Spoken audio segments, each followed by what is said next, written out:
আচ্ছা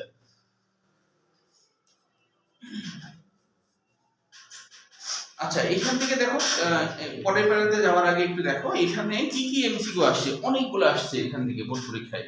যেমন দেখো একটা কোশ্চেন আসছে এরকম, 23 সালে যশোর বোর্ডে কোনটি মাইটোকন্ড্রিয়নের অংশ অক্সিসোম, উত্তরটা ছিল, দেখে নাও। মানে এখান থেকে কি কি এমসিকিউ আসে,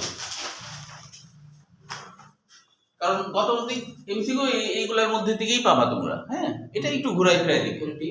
কোনটি মাইটোকন্ড্রিয়নের অংশ, কোনটি মাইটোকন্ড্রিয়নের অংশ, তাহলে উত্তর হলো অক্সিসোম। যশোর বোর্ড 23।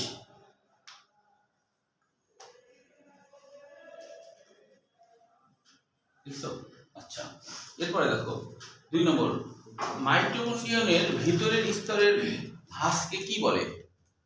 এটা কুমিল্লা বোর্ড 23 সাল, কৃষ্টি।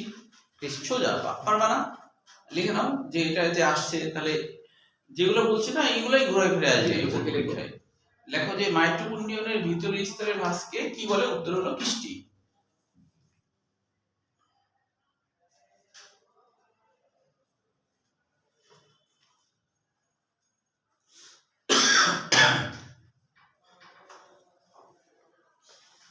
লিখছো?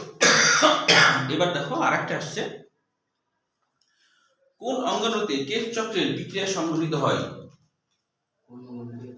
হ্যাঁ, মাইটোকন্ড্রিয়া। প্রশ্নটা হলো কোন অঙ্গাণুতে কেফ চক্রের বিক্রিয়া সংঘটিত হয়? কেফ চক্রের বিক্রিয়া ঘটে মাইটোকন্ড্রিয়া। ঠিক আছে?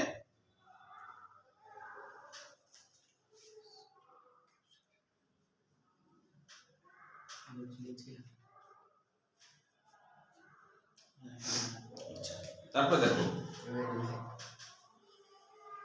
আরেকটা কোশ্চেন আসছিল, এটা হচ্ছে কুমিল্লা বোর্ড 20 সালে, যে কোন জীবের কোষে মাইটোকন্ড্রিয়া নাই? কোন জীবের কোষে মাইটোকন্ড্রিয়া নাই? দেওয়া আছে। হ্যাঁ, নিচে আছে। হ্যাঁ, প্রোটোজোয়া। হ্যাঁ, ট্রাইকোমোনাস। শুধু ট্রাইকোমোনাস আসছিল, মানে গণটা আসছিল আর কি। তাহলে কোন জীবের কোষে মাইটোকন্ড্রিয়া নাই? দুইটা প্রাণী নাকি কমা দেওয়া আছে? না, হ্যাঁ, দুইটা প্রাণী। এটা কি? এটা হলো মোনোসার্কোমনিডোইস ডেস।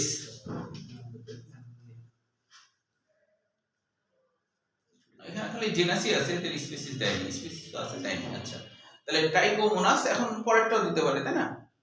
তাহলে দুটোই মনে রাখতে হবে। এবার দেখো 5 নম্বরে আসছিল, অক্সিজেন ধারণকারী অঙ্গাণু, অক্সিজেন ধারণকারী অঙ্গাণু কোন বিক্রিয়ায় অংশ নেয়? শ্বসন। শ্বসন। অক্সিজেন ধারণকারী অঙ্গাণু, অক্সিজেন ধারণ করে কি? মাইটোকন্ড্রিয়া। মাইটোকন্ড্রিয়া শ্বসনে অংশ। হ্যাঁ।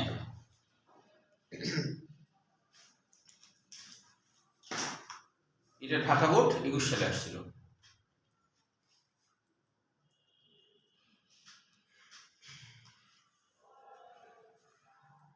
আচ্ছা, এবার আমরা দ্বিতীয় বেড়াতে আসি। দেখো 8টা বেজে গেছে নাকি? পার হয়ে গেছে। পার হয়ে গেছে? ও, তাহলে ঠিকই থাক। পুরো একটা পার হয়নি। আচ্ছা, 1 ঘন্টা বেশি